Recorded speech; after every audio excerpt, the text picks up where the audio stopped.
Hey, Pastor, I want to tell you a story. My family and I were driving in Pennsylvania. It was a family trip, and I think at the time we had 2 or 3 kids still living at home. So we were driving on a side road, and all of a sudden I see this gentleman in front of me pushing his own pickup truck. And he was on the side of the pickup truck, pushing it with all his might because I guess he had to be near the steering wheel. But fortunately, we were on a straight road. So I pulled, my kids were like, Dad, pull over and help him, pull over and help him. So there's a parking lot on the side that I just pull into. I get out and I start pushing the pickup truck with him. There's another guy that jumps and helps us. He's helping us push this. And I'm like, okay, now we're going uphill. We got to all work together.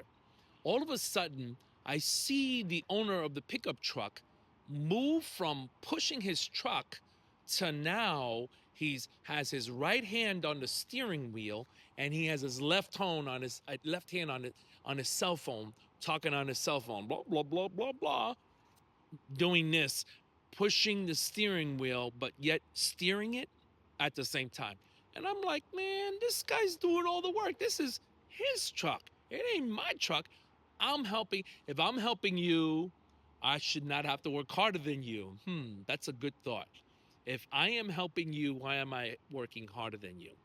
And I tell that story as a illustration to really help pastors. As a marriage coach, I'm a resource to pastors. They ask me all the time, how can I be better effective at helping marriages? And I always say this: when you talk to the couple, you always ask them. This is step number one. I'm trying to help you here, Pastor. You always ask them, hey, how motivated are you to save this marriage? How motivated are you to really work on this marriage? If they say 75% and one person says 100%, it's like, all right.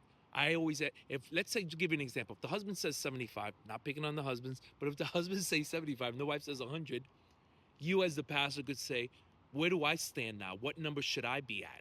Because if you're 100 and you're 75, I'd like to be 100, but I don't want to be in the back of the truck, pushing the truck harder than you, and this is your truck. All right? That's first thing. Second is set this up. Don't set up multiple pastoral counseling sessions. Set up one at a time. And I'll tell you why. You set up one session.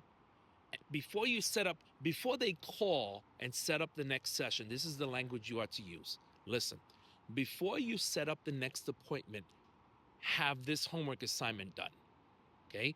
For example, before you set up the next appointment, go on one date.